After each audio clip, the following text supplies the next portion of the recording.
아나운서, 배우, 스쿠버 다이버, 스쿠버 다이빙 강사, 게다가 이제는 또 크리에이터에다가 작가까지 이 모든 걸 하고 있는 최송현 작가님을 모셨습니다. 반갑습니다. 안녕하세요.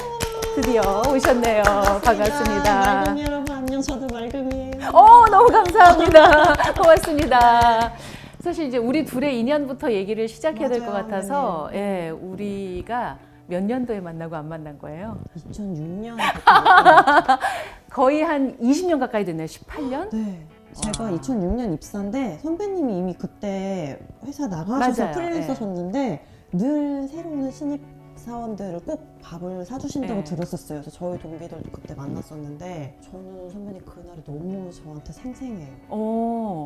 좀 너무 큰 프로그램, 상상 플러스한 프로그램을 맞아요. 맡아서 네. 저한테 좀 시선이 집중될 때라 많이 위축돼 있었어요. 네. 그래서 누가 나랑 얘기를 해도 내 눈을 보고 내 얘기를 진짜 듣는다는 생각이 잘 없었거든요. 근데 선배님이 밥을 먹고 있는데 성현아 근데 너는 무슨 고민이 있니? 얼굴이 어둡네 하시는 거예요.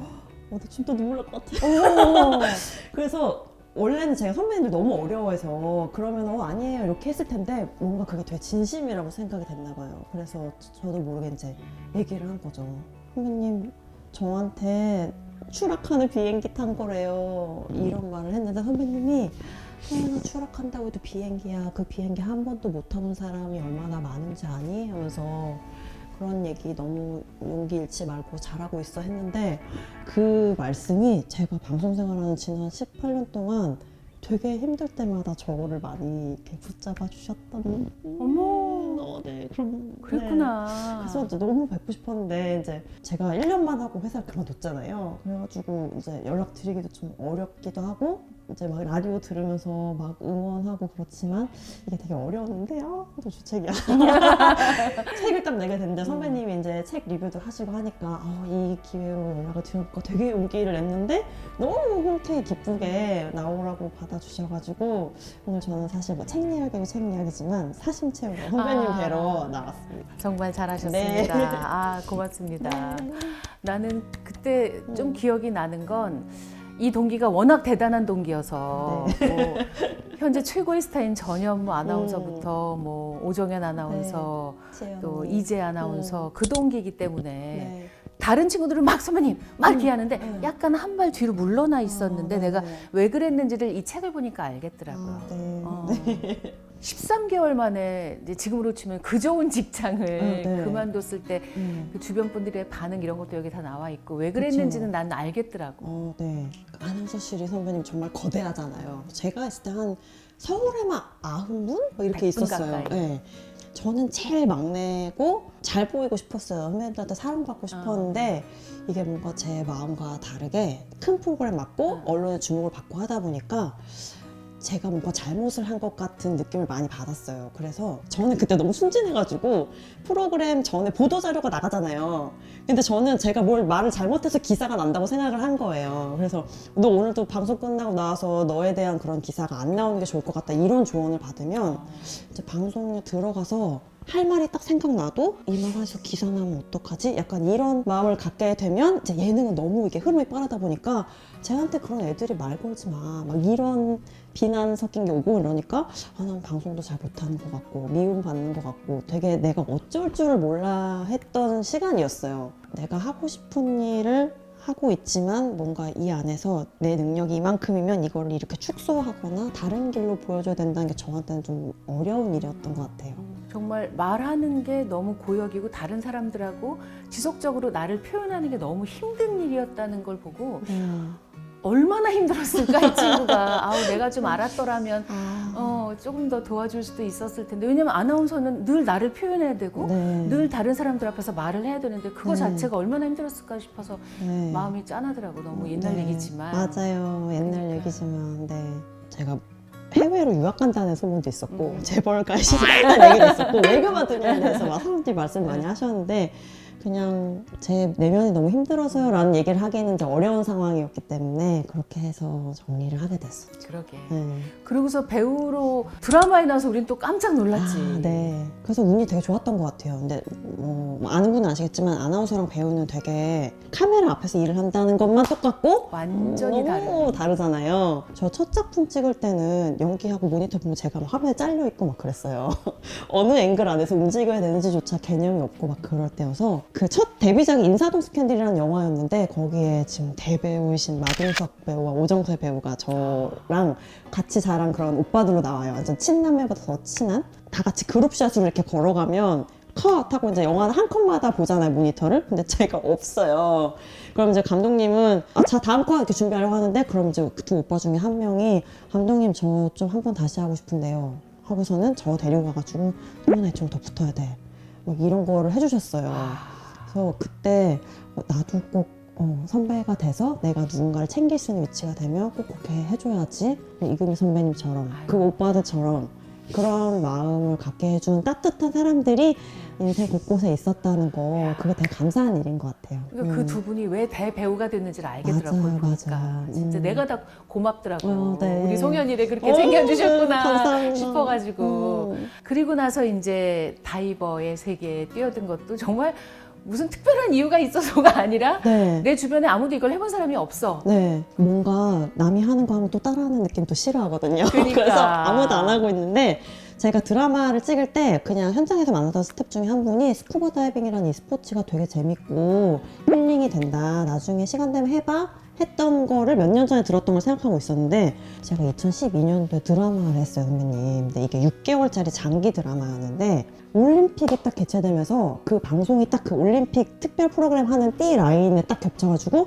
3주가 결방이 된 거예요. 오. 그래서 일주일이 촬영도 휴가가 됐어요. 나 방구석에 있으면 뭔가 계속 침잠할 것 같아. 그래서 그때 들었던 스쿠버 다이빙이나 한번 해볼까? 이렇게 해서 갑자기 시작했는데 저랑 너무 잘 맞았던 거죠. 사실 다이빙을 하지 않았다면 이 책은 나오지 않았겠지. 네, 그랬겠죠. 다른 결이었겠죠, 완전히. 그리고 네, 다이빙을 하지 않았다면 송현이 지금만큼 행복하지도 않았겠지. 그랬을 것 같아요. 제가 뭔가 충만한 상태에서 바다를 만났으면 지금의 마음으로 처음에 안 만나졌을 것 같거든요. 제가 처음에 서문에 썼는데 나스카 지상화 얘기를 그건 좀 설명드려야겠다. 그 페루의 세계 7대 불가사의 중에 하나인데요. 해발 500m의 그림이 있는데 이게 서울 전체 면적의 반 이상인 엄청난 큰 대형 그림이에요. 근데 이게 면적이 이렇게 크니까 인간의 눈높이에서 보면 그냥 자갈과 흙일 뿐인데 비행기에서 보면 이게 그림으로 보이는 거거든요. 근데 사람들이 이게 너무 신기한 거죠. 수천 년 전이면 이렇게 공중에서 내려보는 기술이 없었는데 이걸 과연 어떻게 만들었을까? 외계인이 만든 거 아니야? 그러니까 외계인이 있었어. 그래서 이게 불가사인 거거든요. 근데 제가 그걸 딱 보고 나서 인생도 이렇지 않나? 내가 지금 이렇게 걸어가는 순간에는 난 분명 이번엔 이 방향으로 5발자국을 나가려고 계획하고 준비했는데 갑자기 계획이 틀어지면서 이쪽 방향으로 3발짝 물러나게 될 때가 있어요. 그럼 그럴 때마다 되게 화가 나기도 하고 절망하기도 하고 내가 다시 절로 갈 수 있을까 걱정도 되고 했지만 결국은 나중에 이 인생의 그림이 완성됐을 때 하늘에서 조망해보면 내가 반드시 그때 이 지점으로 가서 이 경험을 했어야 됐던 어떤 이유가 있을 거다라는 생각이 드니까 물론 지금도 힘들 때는 힘들지만 힘든 일을 만났을 때 이유가 있을 거야. 나중에 언젠간 알게 되겠지. 지금 안 좋다고 해서 이게 반드시 안 좋은 일이 아닐 거야. 이렇게 생각하는 법을 배우게 된 것 같아요. 그러니까. 네, 근데 그게 바다를 만나면서 제가 이렇게 좀 견해를 달리하고 똑같은 것도 다르게 보려고 하고 이런 걸 배우다 보니까 이게 인생하고도 연결된 것 같아서 이 얘기 듣고 계신 분들이나 독자분들이나 다 여러분들의 나스카 지상화를 발견하실 수 있을 거라고 그 말씀 드리고 싶습니다. 그리고 사실 이제 이 책에서 아마 많은 분들이 가장 흥미롭게 읽으실 부분은 모두가 똑같겠지만 세젤로스. 세젤로스. 세상에서 제일 로맨틱한 쓰레기라고. 제가 남편이랑 수중 촬영 대회에 갔다가 우연히 만났어요, 바다에서. 그러니까 이 사람은 저보다 훨씬 높은 끝판왕 강사였고 저도 이제 강사일 때였고 제가 이제 다이빙을 하는 여자 연예인들 중에 좀 다이버라고 알려져 있다 보니까 이렇게 몇 번 뭐 해양 환경을 보호하거나 이런 매체에 노출될 경험이 있었어요. 근데 남편이 그런 걸 보고서 저라는 사람이 좀 궁금했었나 봐요. 제가 과연 카메라 앞이라서 저렇게 바다를 사랑하는 척 하는 건지 실제로 나처럼 바다를 사랑하는지 궁금했는데 밤에 다이빙을 하다가 제 눈에 뭔가 이렇게 쓰레기가 보이는 거예요. 그냥 평소에 하던 데 그걸 주웠는데 제가 주머니도 없고 아무것도 없었던 거예요. 그날은 촬영 대회니까 사진 찍어야 돼서 남편이 오더니 이렇게 톡톡 치더니 자기 달래, 자기 주머니 있다고. 너무 심쿵한 거예요. 이 남자가 나를 지켜보고 있었어? 이 남자도 해양 쓰레기에 반응해 나를 도와주고 싶어 했어. 정현쌤 진짜 바다에서 쓰레기 줍는 사람이었네요 하면서 막 남편이 신나가지고 나중에 연인이 되고 나서 얘기를 듣게 됐어요. 남편이 집에 갔는데 그 슈트에서 그 쓰레기가 나왔대요. 그래서 송현쌤이 나한테 처음 준 쓰레기 하고 그거를 이렇게 놔뒀다는 거예요. 근데 여기서 하나의 차이점이 있어요. 제가 그거 어째서 했더니 며칠 있다 버렸대요. 그래서 저 같으면 이렇게 유리병에 이렇게 해놨을 것 같은데 버렸다는 거예요. 어머나. 그래서 확실히 오빠랑 나는 다른 사람이고 세젤로스는 그렇게 한번 왔다 간 아이다. 실제는 지금 없다. 그렇구나. 난 당연히 어딘가에 보관이 되어 있을 거라고 네, 생각을 했는데 네. 아마 이제 재한쌤은 이제 재한쌤 표현대로 징그럽다. 징그럽다. 그러니까 내가 이 책을 읽으면서 놀란 건 책을 읽으면 이제 둘로 나는 나누는데 하나는 그냥 이렇게 쓱 써내려간 사람이 있어. 근데 그런 책은 그냥 읽는 쾌감이 있어. 이렇게 쓱 나도 따라가면서. 근데 송윤의 책은 이제 후자인데 그 꾹꾹 눌러 쓰면서 읽는 사람을 생각하면서 썼어. 그냥 쓴 게 아니라. 그리고 읽는 사람을 생각하면서 이해를 돕기 위해 이걸 어떻게 설명해야 이해할까. 예를 들어서 호흡을 하는 이런 거는 운전하는 건 다 똑같은데 그런 네. 그 좀 설명을 해줘. 나는 이 사람이 정말 배려하면서 열심히 썼구나. 네. 근데 제가 정말 유별나게 저자 교정을 5차까지 봐가지고 출판해서 정말 힘드셨을 것 같은데요. 네, 고생 많으셨습니다. 네, 오늘 출판사에서 함께 오셨는데 얼굴이 좀 힘들어 보이셨어요. 네. 많이 힘드셨을 네, 거예요. 네. 우리가 육지에서는 그냥 서 있고 걷고 달리고 이런 걸 아무한테도 안 배워도 자연이 이제 커가면서 하게 되잖아요. 근데 물속에서는 이동을 하려면 그런 게 육지에서처럼 안 돼요. 내 몸이 내 몸 같지 않아요. 그래서 뜨지도 가라앉지도 않는 상태가 중성부력인데 이거를 이제 유지하는 법을 처음에 배워요. 근데 되게 쉬워요. 뜨고 싶으면 공기를 그냥 넣으면 되고 가라고 싶으면 공기 빼면 되거든요. 이거는 되게 간단해요. 근데 앞으로 나가고 싶으면 악셀을 밟고 멈추고 싶으면 브레이크 밟는 거 되게 간단하지만 저 지점에서 스무스하게 멈추려면 어디부터 어떤 세기를 밟아야 하는지를 배울 때까지는 운전 경험이 좀 필요하잖아요. 그것처럼 이것도 뜨고 가라앉을 때 얼만큼을 어떤 세기로 놓고 얼마나 기다려야 되나 이런 거를 훈련하는 과정이 필요해요. 그러니까. 처음에는 초보자들이 공기 넣었다가 뺐다가 이렇게 다니는데 초고수들이 이렇게 쫙 가는 거죠. 고래처럼. 그래서 오히려 고수들은 좀 춥다고. 왜냐면 네. 이 몸의 움직임이 많지 너무 않아서. 안 움직여요. 그러니까. 네. 정말 발목만 갖고 이렇게 움직이면서 다니기 때문에 추위를 많이 타요. 고수들. 근데 초보들은 완전히. 그래서 나는 이 책이 사실은 이제 내려가 볼까요? 라는 제목으로 이제 다이빙하는 기분으로 네. 들어가는 책이지만 실은 바다 이야기와 사랑 이야기 그리고 인생 이야기라고 봤어. 그렇게 왜냐면- 봐주면 너무 좋아. 제가 그렇게 얘기하고 싶었거든요. 그랬구나. 네. 연기를 하러 다니면서 이제 제가 배역을 맡기기에 제가 되게 애매한 위치인 거예요. 그러니까 와서 오디션 봐 하기에는 감독님이 부담스러우시대요. 저는 아닌데 난 얼마든지 가고 싶은데 되게 애매했어요 늘. 그래서 오디션을 보러 가면 약간 얘를 극한의 상황에 몰아봐야 된다고 생각하는 옛날 감독님들 계세요. 그러니까 좀 인격적으로 못되게 굴고 그러면서 제가 거기에도 이제 무너지지 않고 제가 원래 가진 거를 이렇게 하면 너는 절박하지가 않아. 너는 최선을 다하는 모습이 아니야. 이런 말 되게 많이 들었거든요. 근데 제가 되게 존경하는 이제 책에 실명 왔었는데 사실은 이제 그 하이킥 하셨던 김병욱 감독님이에요. 김병욱 감독님이 감자별이라는 작품을 저랑 10개월 넘게 같이 하셨는데 제가 이제 그런 고민스럽게 말씀드렸어요. 오디션 보러 가면 사람들이 너한테 너는 절박해 보이지 않는다. 너는 연기 말고 딴 거 할 거 있어 보인다. 이렇게 말해서 그 고민이다라고 했더니 너무 절박해서 안 해야 될 거 하는 사람이 되게 많기 때문에 나는 송현 씨가 그렇게 뭔가를 갖고 있고 그걸 지키는 게 너무 좋아 보인다고 그런 말에 휘둘리지 말아요. 근데 그게 또 되게 위안이 됐거든요.